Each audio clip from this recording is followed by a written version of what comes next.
Calaroga Shark Media. Hey there, I'm Johnny Mac with 5 good news stories. A good job by a 19-year-old in England who took matters into his own hands.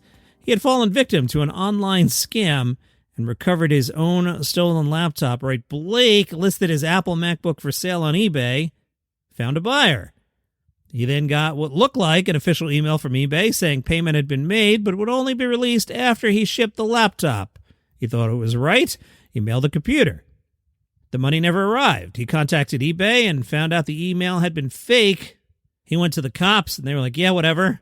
So Blake and Mom went to the delivery address themselves. When they arrived, they discovered the address was a restaurant.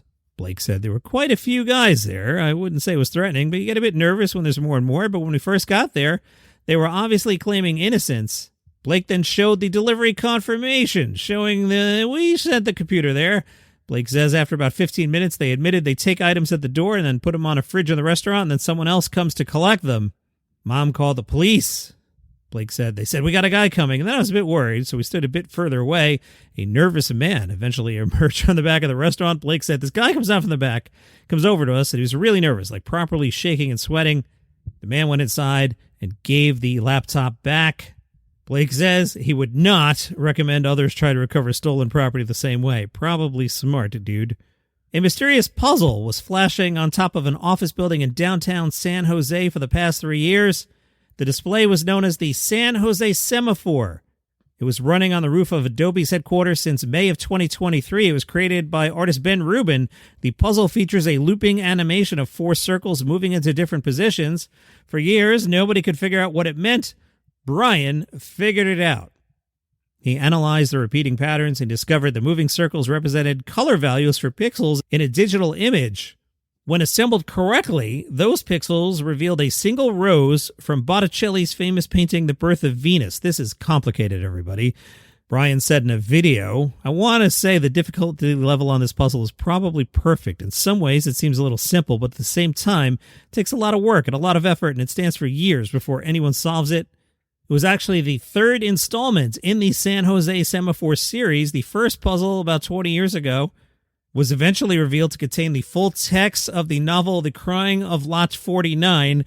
The second puzzle encoded an audio recording of Neil Armstrong saying, one small step for man, one giant leap for mankind. And Adobe says there will be a new puzzle soon, and if you solve it, you will receive a free 2-year subscription to Adobe Creative Cloud. Congratulations to Andre. He's in Germany. He set a Guinness World Record for popping 60 balloons in 30 seconds with nothing more than a toilet plunger. Sure, why not? He smashed the old record. The old record of breaking balloons with a toilet plunger was 23 balloons. Of course, the new record is 60.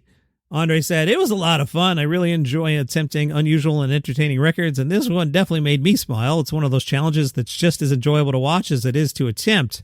I think there's still room for improvement. I completed the attempt in just 24 seconds, so I believe I could have popped even more balloons with a little more practice. One thing I focused on was inflating each balloon as much as possible so they had maximum tension, making them easier to pop with the plunger. Erin was in the thrift store. She saw some furniture priced $115, but she realized it wasn't any old dresser. It was a highly sought-after Broyhill Brasilia set, a famous line of mid-century modern furniture introduced in 1962. She removed decorative trim that had been added over the years and was thrilled to discover the original hardware was still in place. She stripped away the paint and uncovered beautifully preserved walnut underneath. She said, imagine how shocked I was to find that these pieces were pristine under all the paint. Erin told Newsweek, I didn't count the hours, but I think it's safe to say that this took around 50 to 60 hours to thoroughly restore. I sold it for $9,000 in less than 24 hours on Facebook Marketplace. Well, visitors at an Indiana zoo got a surprise. A wildebeest decided to go beyond the enclosure. The Fort Wayne Zoo said the wildebeest, which had just arrived a few days earlier, was discovered in the wrong habitat after apparently crossing a shared pond between exhibits.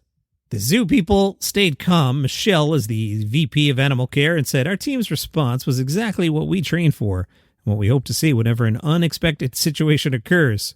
The wildebeest was safely returned to its own enclosure, and the African savanna exhibit later reopened to visitors. And those are your 5 good news stories for today.